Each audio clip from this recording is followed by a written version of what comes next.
Hi boys and girls, it's Mrs. Kessel here. This week we are learning how to make a hydration station for bees and butterflies. So as you have seen from reading the book and looking through the slideshow, pollinators are very important to our ecosystems and our food chain. Without pollinators, we would not have enough food to eat. So what pollinators do is they fly from one flower and they get the pollen on them while they're drinking the nectar, and then they fly to another flower and the pollen from the first flower gets in the second flower. And when that happens, the flower becomes fertilized, and that is when seeds can start to form. Now, as you know, if you've ever eaten an apple, the seeds are inside of the fruit. So when the seeds start to form, the fruits and vegetables also start to form. And some plants have seeds on the outside, like sunflowers, and they form. But without them, we wouldn't have food. We wouldn't have enough food. And as you know, bees are very much in danger right now. They're dying out for lots of different reasons. Some of those are because of humans. A lot of those reasons are because of humans. So there's lots of ways you can help right in your own backyard. And you can do that just by making your backyard a pollinator-friendly place. So the first thing you can do is, once nurseries reopen, you can get some plants that pollinators enjoy. So when you go to the garden center or the nursery, you can ask, what are some flowers that butterflies like? What are some flowers that bees like? And make sure you're planting those in your yard. Another thing you can do is create homes for pollinators. So you can create homes for bees, especially. If you have someone in your family who is allergic to bees, that's maybe not a good idea to have that in your yard. But if you don't, it's a great thing to have, because even though people are usually scared of bees, bees pretty much only sting someone if they feel that they're being threatened. So if you're swatting at a bee, it's gonna attack you. But if you just leave a bee alone, it's probably gonna leave you alone. And the last way that you as a kid can help pollinators is to create some pollinator hydration stations. So to hydrate means to drink water and have enough water.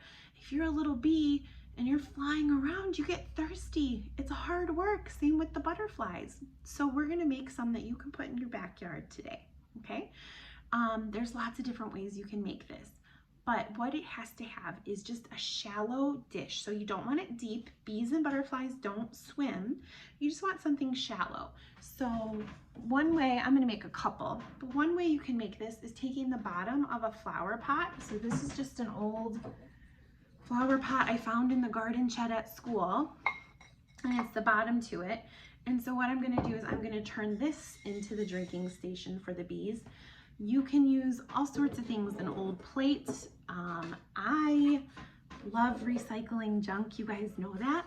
So I took a milk jug and I cut the bottom off, and I'm gonna actually turn this right now into a hydration station. So here we go.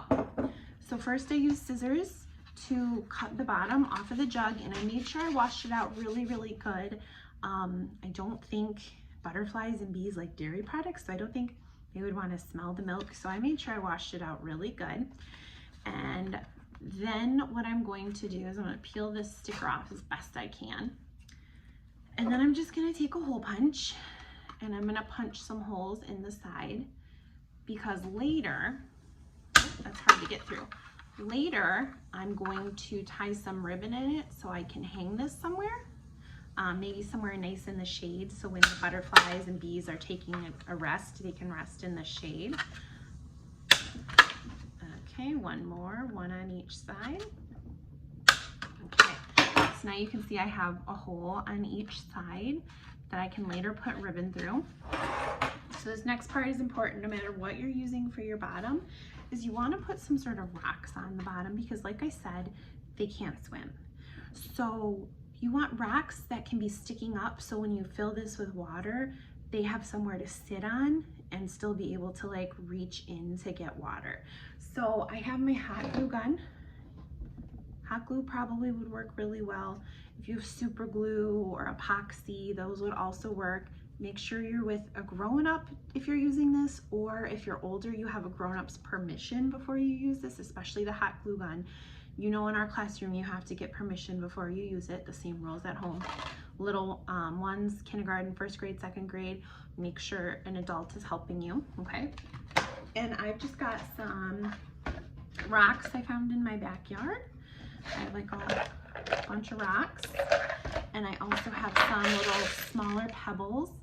And what I'm going to do is I'm just going to squirt some hot glue in the bottom of this and put the rocks in so that they stay in place. So when I dump the water out and put clean water in, the rocks don't always fall out every time. So I'm going to just put some hot glue in, kind of all around. Just squirted some globs of hot glue in there. Now I'm going to stick some rocks into the hot glue, just so the butterflies and the bees have somewhere to sit while they're drinking from my hydration station. I think I can fit a couple more in there. I'm going to put some more hot glue. If you were using school glue, like the Elmer's glue that you use in school, the only issue is once it gets wet, even after you dry it, once it gets wet, it might not stay, like it might start to, what's the word I'm looking for, absorb the water and get wet again. So if you have another type of glue, it's probably best, but we're all new to this learning from home thing, so just use whatever you have, okay? No big deal. There's not a wrong way to do it as long as it's safe for the bees and butterflies. And this is how we're making it safe, by putting these rocks in, okay?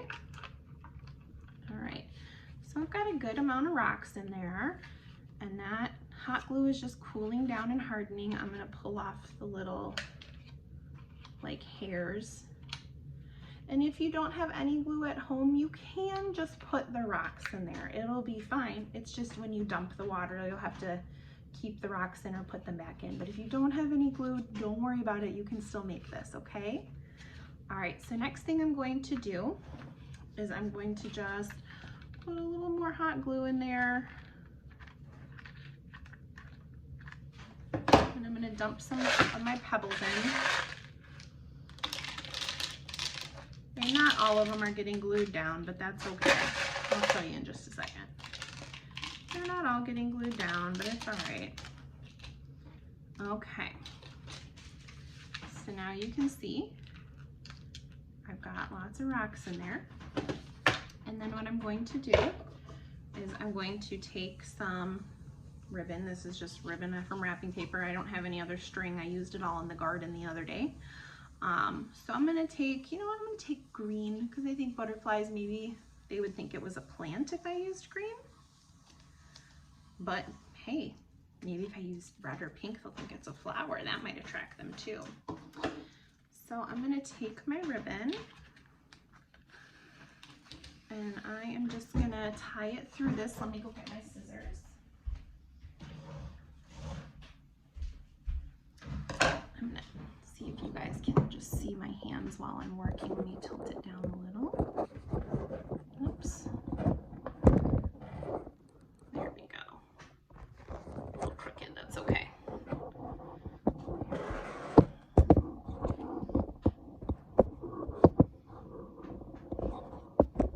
Okay.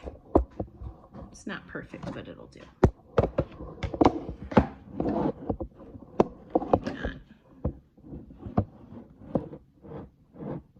Okay. Just kidding. That's not gonna work. All right. Okay.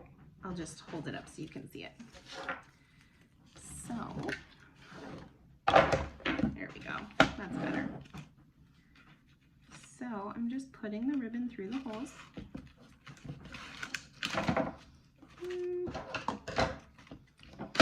I'll make it pretty long because I'm going to hang it from the trees. I think that's a good length. I'm going to pull it through on this side.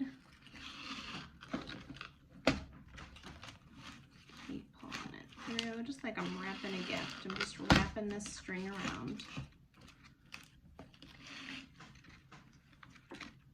Putting it through the 4th hole. And then I'm just going to pull all the sides up eventually.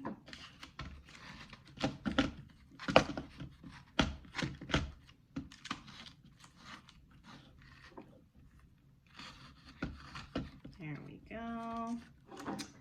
And now it will hang. So the last step is that I just have to pour some water in here.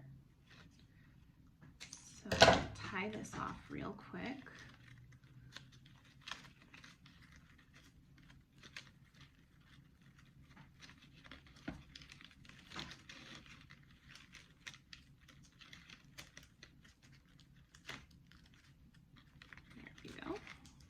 Okay, so now that's all tied up and I can hang it. And like I said, I'm just gonna pour some water in there. So I have a glass of water.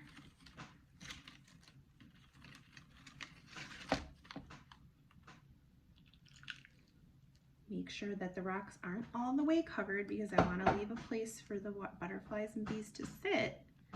And now I have a hydration station for my pollinators. The second way I'm going to make one, and I'm not going to show you the whole thing because I do want to decorate it a little bit, is with the clay pot. So normally you would put a clay pot like this, and this bottom part catches the extra water because there's a hole in the bottom of the pot. But we're going to do it a little different. You can see this pot's just kind of yucky and scuzzy. What I am going to do, and I'm not going to show it all in the video, but I will put pictures in at the end of this blog post, is I'm just going to take some different colors of paint and I'm going to decorate the pot. And then I'm going to flip the pot over like this. And I'm going to take that hot glue and I'm going to put the hot glue on here and glue it on so that it looks like this. And then just like I did with the other hydration station, I'm going to glue rocks in. But what I have is an old fish tank. My fish died a long time ago. I don't know why I still have this all together. And there's these really pretty rocks in the bottom. And so I'm going to put those in here instead and make this one a little fancier. So you can make it fancy or not, it's up to you. If you want to see how this one turns out, make sure you check out the pictures at the bottom of this blog post. And make sure you're sending Mrs. Kessel videos and pictures of you making your hydration station for pollinators. Please make sure you are in the picture because it's your faces I'm missing. I also want to see your work, but I'm really missing you. So if you could make sure you are in the pictures as well so I can see you. You can send them to my email at kesseld@dearbornschools.org. Or if you have a Google Classroom with your teacher, you can post them on Google Classroom. If you send your teacher work using Class Dojo, you can send them on Class Dojo. If you use Seesaw, you can send them to your teacher using Seesaw, and then your teacher will just take a screenshot and forward them to me so I'll get to see them, okay? I can't wait to see what you've created. I'll hear from you soon. Bye, guys.